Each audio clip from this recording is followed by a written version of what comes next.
তো সুপ্রিয় শিক্ষার্থীবৃন্দ, আজকে আমরা শুরু করব Old Man and the Sea, which is written by Ernest Hemingway. এটা একটা খুবই গুরুত্বপূর্ণ একটা লেখা, আমাদের বর্তমান ইউনিভার্সিটিতে কিংবা ন্যাশনাল ইউনিভার্সিটিতে অন্তর্ভুক্ত হয়ে থাকে। তো আজকে আমরা এটা সম্পর্কে খুব সুন্দর করে আলোচনা করব। Old Man and the C, একটা বৃদ্ধ মানুষ এবং এই যে সমুদ্রের সাথে কীভাবে যে তার জীবন কীভাবে অতিবাহিত হবে সেইটা সম্পর্কিত আমরা আজকে জানব। তো প্রথমে তো এটা আমরা সামারি আগে জেনে নিই। এখানে দেখা যায় যে ওল্ড ম্যান, আমাদের ওল্ড ম্যানের যে এর আগে আমরা চরিত্রটা একবার দেখে আসি।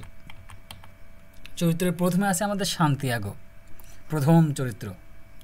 তার বয়স 85 ইয়ার্স ওল্ড, 85 বছর বয়স। সে একজন ফিশারম্যান এবং এই যে আমাদের যে উপন্যাস, এই উপন্যাসের প্রধান চরিত্র কিন্তু আমাদের এই সান্তিয়াগো। এখন সান্তিয়াগোর সাথে একটা ছোট্ট একটা ছেলে থাকে, সে 5 বছর থেকে তার সাথেই আছে। এখন তার বয়স 14 বছর। তার নাম হচ্ছে মনোলিন। এখন মনোলিন তার সাথে থাকে। সে হচ্ছে তার মানে যা কিছু আছে তার এইগুলো দেখে শুনে রাখে আর কি। আচ্ছা, তারপরে আসে আমাদের পরবর্তী চরিত্র হবে দ্য মনোলিন। এটা একটা চরিত্র, এটা হচ্ছে বিশাল বড় মাছ, যেটা একদম সর্বশেষে আমাদের যে সান্তিয়াগো পাবে আর কি। তারপর থাকবে আমাদের এর এক একটা চরিত্র তো লাভ করছে, এখানে চরিত্র লাভ করছে এই সমস্ত জীবজন্তু। তারপরে দ্য শার্কস, আমরা একটা শার্কস দেখতে পাবো। সেটা হচ্ছে আমাদেরকে মার্লিনকে অ্যাটাক করে মার্লিনকে একদম সম্পূর্ণ খেয়ে ফেলেছিল। আমরা সম্পূর্ণ গল্পটা একটু দেখবো, এবার শুরু করবো। প্রথম থেকে দেখবো। সামারিটা একটু দেখে নিই। সামারিটার প্রথমে আমরা কি দেখবো যে হচ্ছে আমাদের সান্তিয়াগো 40 দিন ধরে মাছ পাচ্ছে না, কিন্তু সে মাছ মারতে যাচ্ছে। তার খুব ইচ্ছা মাছ মারা, সে প্রতিদিন মাছ মারতে যায়। 40 দিন একটানা সে মাছ পায় না। তো ঠিক আছে, তার একজন হেল্পিং হ্যান্ড আছে, তার নাম আমাদের মার্লিন, আমরা দেখে আসছি। সে কী করতেছে, তাকে সাহায্য করে, মাছ পাক আর না পাক তাকে সে সাহায্য করে, যেগুলো তার নৌকা উঠা নামা করা সব কিছু। ঠিক তো ওখানে মার্লিনের আব্বু আম্মু তাকে বলে, আরে ধুর, ওই মানুষটা মাছ পায় না, তুমি রেগুলার কেন তার সাথে থাকো। তো একটা পর্যায়ে তার আব্বু আম্মু তাকে বলা শুরু করলো যে হচ্ছে তার সাথে থাকার দরকার নেই, সে একজন ব্যর্থ মানুষ। আর এছাড়াও আশপাশে যারা আছে, যে সমস্ত জেলেরা আছে, তারাও আমাদের এই যে সান্তিয়াগোকে একজন অদক্ষ মানুষ, একজন ব্যর্থ মানুষ হিসেবে গণনা করতে শুরু করলো। তো যখন 85 দিন চলে, তখন 85 দিনের মাথায় সে বলে গেল মার্লিনকে, দেখো আজকে আমি সমুদ্রের বহু গভীরে যাব আর সব থেকে বড় একটা মাছ ধরে নিয়ে আসবো। তার চোখের মধ্যে আমাদের যে মার্লিন একটা বিশ্বাস দেখতে পারলো। এই মার্লিন কী করতো, এই মার্লিন আমাদের ওই যে সান্তিয়াগোর সাথে মাঝে মধ্যে বেসবলের কথা বলতো, বেট করে মাছ জিততো, সেই মাছগুলোকে আমাদের সান্তিয়াগো তাকে দিত। এই যে টুকটাক করে একটা ছোট বাচ্চা মানুষের সাথে আমাদের এই যে ওল্ড ম্যানের যে সম্পর্ক, সান্তিয়াগোর যে সম্পর্ক, এটা আস্তে আস্তে ডেভেলপমেন্ট লাভ করবে এই যে উপন্যাসের মধ্য দিয়ে। তো স্ট্রং একটা কফি বানিয়ে দিল আমাদের মেলোনি তার জন্য। সে কফি খেয়ে গেল, কারণ সে যদি হুট করে কোনো কিছু খেয়ে যায় তাহলে সমুদ্রের মাঝখানে হয়তো কোনো অসুবিধা হতে পারে, এই জন্য সে ভারী কোনো খাবার টাবার সে খায় না আমাদের শান্তিয়াগো। তো ঠিক আছে, তারপর চলা শুরু করলো। সে অনেক দূরে গেল, অনেক ডিস্টেন্সে গেল।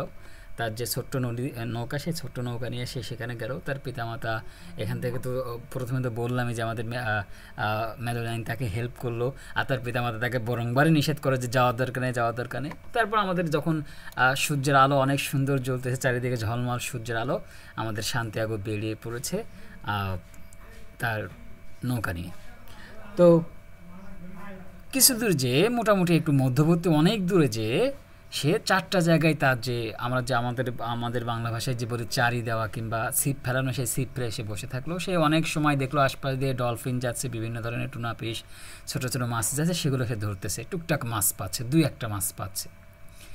তো এমন সময় যখন সে মাছ ধরতেছে, তখন হুট করে একটা টুনা ফিশ সে পাইলো। তারপর ছোটো একটা ডলফিন ফিশ সে পাইলো। তারপর সে নিজের সাথে কথা বলতেছে। এখন যখন সে নিজের সাথে কথা বলছে, তখন আবার সে নিজেই ভাবতেছে, আশপাশের লোকজন যদি দেখে যে আমি নিজের সাথে নিজে কথা বলতেছি, তাইলে আবার আমাকে সবাই পাগল ভাবতে পারে আর কি, নিজের সাথে। তখন সে আবার চুপ হয়ে গেল। এখন সে তখন ভাবতে থাকলো যে আজকে যদি আমার সাথে ম্যারোলিন থাকতো তাহলে আমাকে সে খুব সাহায্য করতে পারতো। হুট করে সে দেখতে পায় যে তার একটা যে বড়শি খুব টান লাভ করতেছে, খুব টান, তখন সে সেটা দড়িটা ঢিল দেওয়া শুরু করলো। যখন দেখলো মাছ বেঁধে গেছে তখন সে দড়িটা ঢিল দেওয়া শুরু করলো। তখনও সূর্যাস্ত যেতে প্রায় 3 ঘন্টা বাকি। যখন দেখলো যে হচ্ছে ওই যে দড়িটা ঢিলতে শুরু করলো, দেখা যাচ্ছে যে দড়ি অনেক দূর চলে যাচ্ছে।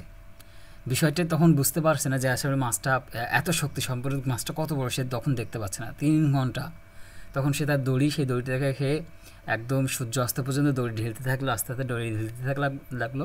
যে বড়শির যে ছিপের যে দড়ি, সেই সুতা সে ঢিলতে থাকলো আর কি। তখন ভাবতে থাকলো, ইস যদি আজকে আমার সাথে মেলোডিন থাকতো, ইস যদি আমি আর একটু যদি যেভাবে হোক মাছটা আমাকে ধরতে হবে। এখন নিজেকে তরতাজা রাখার জন্য প্রায় 3 ঘন্টা হয়ে গেছে, সূর্য ডুবে গিয়েছে, 3 ঘন্টা হয়ে গেছে। এখন ওর কাছে যে মাছ ছিল সেই মাছের এক টুকরা সে খেয়ে নিজেকে একটু গুছিয়ে নিল। ঠিক তখনই ওই সময় তার একটু অতীতের কথা একটা মনে পড়লো, যখনও একটা ফিমেল মার্লিনকেও ধরতেছিল। তখন তা মানে মাছ তো ধরতেছে, তখন একটা ফিমেল মার্লিন হঠাৎ করে তার যে ছিপ, সেই ছিপে উঠেছিল এবং ওইখানে কিছু একটা মেল মার্লিন মাছ ছিল, একটা মাছের নাম। সে লাফিয়ে লাফিয়ে দেখতেছিল যে ফিমেল মার্লিনের কী অবস্থা। তো এটা দেখে আমাদের শান্তিয়াগোর একটু খারাপ লেগেছিল। তারপরে আমরা তখন দেখতে পারি যে যখন এই ফিশটা কোনোভাবে এই ফিশকে কন্ট্রোল করা যাচ্ছে না, তখন আমাদের শান্তিয়াগো বলতেছে, yes I will stay with you until I am dead. বলছে যে আমি মরে যাওয়া পর্যন্ত তোমার সাথে থাকবো, কিন্তু আমি তোমাকে ছাড়বো না। I will tell you what a man can do and what he endures. আমি তোমাকে এটাই বলতে পারি যে একজন মানুষ কি করতে পারে, সে কি সহ্য করতে পারে। সে মাছকে বলতেছে নিজে নিজেই। সানসেট হয়ে গেল, আমাদের শান্তিয়াগো মাঝখানে একবার পড়ে যেয়ে হাত কেটে গেল। তারপর আমাদের শান্তিয়াগো ওই যে দড়িও ছাড়ে না। শান্তিয়াগো অনেক দিন পর, অর্থাৎ 3 দিন পর, 3 দিন মানে অনেক দিন, সমুদ্রের বুকে একা 3 দিন মানে বিশাল ব্যাপার, অনেক দিন পর 3 দিন পর সে দেখলো যে তার যে মাছটা, সেই মাছটা তার যে নৌকা, সেই নৌকা থেকে আরও 2 ফিট লম্বা, কিন্তু কোনোভাবে সে তাকে বসে আনতে পারছে না। তখন সে নিজে নিজে মনে করে যে এটা তো আমার জীবনের সবথেকে বড় দেখা মাছ, আমি কত শক্তিশালী মানুষ, আমি একবার একটা নেগ্রো মানুষের সাথে যুদ্ধ করেছিলাম, সেই যুদ্ধে তাকে হারিয়ে দিয়েছিলাম। হ্যাঁ, আমি অনেক অনেক অনেক মানুষ, আমি কতবার বেসবল খেলেছি, আমি বেসবল পছন্দ করি, আমার ভেতরে ওর ভেতরে একটা কনফিডেন্স নিয়ে আসে, ওনার ভেতরে উনি একটা কনফিডেন্স নিয়ে আসার চেষ্টা করতেছে। তারপর যখন সে নিজেকে আর গুছিয়ে রাখতে পারতেছে না, তখন দড়ি একটু ঢিল দিয়ে একটু ঘুমানোর চেষ্টা করলো। যে টুনা ফিশ, কাছে যে টুনা ফিশটা ছিল সেটা আবার সে খাওয়া শুরু করলো। 3 দিনের মাথায় যখন সে দেখলো যে তার নিকটে এটা চলে আসছে, মাছটা চলে আসছে, সে কী করবে? তখন তার কাছে যে একটা টুল ছিল, সেই মোটমাট কোনোভাবে সে করতে পারছে না, তখন তার কাছে একটা টুল ছিল, সেই টুল দিয়ে মাছের মাথায় দিয়েছে একটা বাড়ি। তখন ওই মাছের মাথা থেকে একটু রক্ত বাইর হচ্ছে।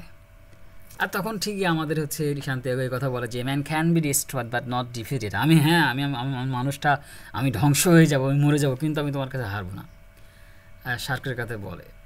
এখন ঠিক ওই সময় যখন ওই যে আমাদের মাছের মাথা থেকে রক্ত বাইর হচ্ছে, রক্ত এদিক ওদিক গেল, তখন কি হলো? তখন আমাদের ওইখানে শার্ক চলে আসলো। শার্ক মাছ খাওয়া শুরু করলো। 2টা শার্ক ছিল, একটা শার্কে সে খুন করে ফেললো।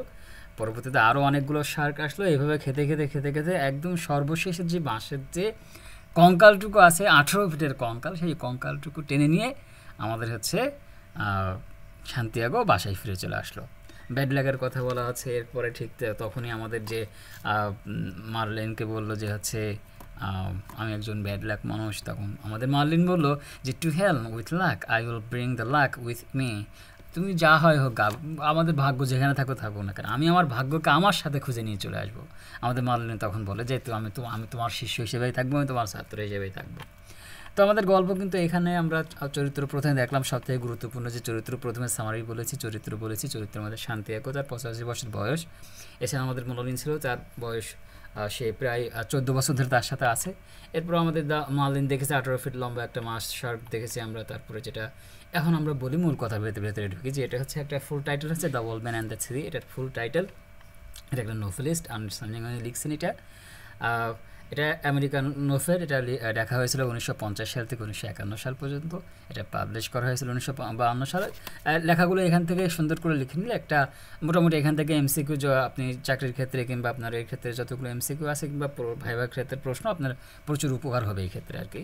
তো তারপর আমরা দেখতে থাকি। তারপর আমাদের যেটা থাকবে সেটা হচ্ছে যে আমাদের যে টাইটেলগুলো আমরা সব কিছু দেখলাম, এটা কত সালে প্রকাশিত সেগুলো দেখলাম।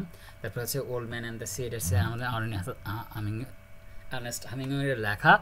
তো এখানে সেটিং আমরা দেখতে পাচ্ছি হচ্ছে লেট 1940-তে এটা লেখা হয়েছে, ফিশিং ভিলেজ নিয়ার হেভেনের নিকটে, এটা হচ্ছে কিউবা আর কি, কিউবাতে আর কি। And the waters of the gulf of the Mexico যে গুলফ নদী আছে, যে একটা সেখানে আর কি। এই যে উপন্যাসটি লেখার কারণে কিন্তু পুলিৎজার পেয়েছিলেন 1953 সালে, নোবেল প্রাইজ পেয়েছিলেন আর কি। তারপর হচ্ছে আমরা এই যে মূল থিম, সেই থিমগুলোর উপরে একটু আলোচনা করি। সেটা হচ্ছে কি এর স্ট্রেন্থের কথা কি বলা হচ্ছে, অ্যান্ড ডিটারমিনেশন, কি এই যে আমাদের যে ওল্ড ম্যান, সে তার ভেতরে যে শক্তি, সেই শক্তিটাকে সে কিন্তু ধরে রেখেছিল, এবং তার ভেতরে কিন্তু একটা ডিটারমিনেশন ছিল যে yes I will do my level best to catch the fish and to take it near the shore, okay, and we'll show the people that how I'm a very older person but I can handle it. So এখানে আমরা আরও একটা দেখতে পারি যে man versus Nature, আমরা এটা দেখতে পারি এখানে। তারপরে আমাদের man's greatness and the friendship আমরা ম্যালোনির ক্ষেত্রে আমরা দেখতে পারি। তারপর ইউথ অ্যান্ড এজ, আমরা এখানে ম্যালোনিকে ধরতে পারি একটা ইউথ এজ হিসেবে, এবং আমাদের যে শান্তিয়াগো তাকে একটা ওল্ডার এজ হিসেবে ধরতে পারি। জীবনের প্রথম পর্যায়ে মানে শেষ মুহূর্তের পর্যায়ে এবং প্রাথমিক পর্যায়ে আমরা এখানে ধরতে পারি, আমাদের মূলত সিনেসের মধ্যে থেকে যায়। তারপর আমাদের যে বিষয়টা থেকে শান্তিয়াগোকে একজন মেইন প্রোটাগনিস্ট, এই ক্ষেত্রে এই নোভেলের প্রধান, যে উনি একজন কিউবান একজন ফিশারম্যান ছিলেন, ভেরি ওল্ড, এবং তার যে চুলগুলো, তার যে ইয়েগুলো সেটা ব্রাউন হয়ে গিয়েছে, তার চোখের ভেতরে একটা সবসময় একটা জলজল ভাব থাকে আর কি, আমরা বলতে পারি। তারপর আমরা আমাদের ম্যালোনিন সম্পর্কে বলতে পারি। ম্যালোনিন হচ্ছে helper of the old man talking with baseball, সে সবসময় বেসবল সম্পর্কে আলোচনা করতো। শান্তিয়াগো কিন্তু যখন ওর কাছে এসেছিল তখন ওর বয়স কিন্তু 12 বছর ছিল, কিন্তু যখন এসেছিল তখন কিন্তু 5 বছর এসেছিল, এখন কিন্তু তার বয়স 14 বছর চলে আর কি।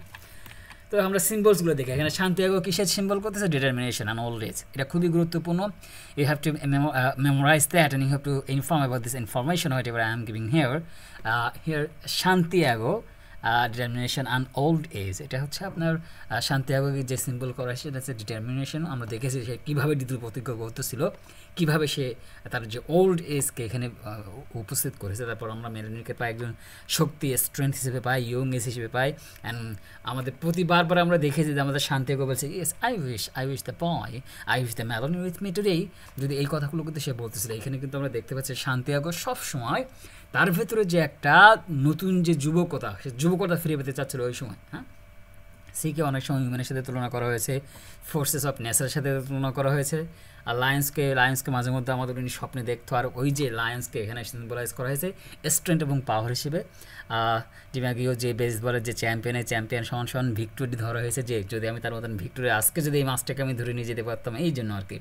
বেইটেড ফিশকে ডিজায়ার এবং হোল লাইফ, তার যে জীবনের সম্পূর্ণ যে ডিজায়ার, সেই ডিজায়ারকে এই বেইটেড ফিশ দ্বারা বোঝানো হয়েছে এখানে আর কি।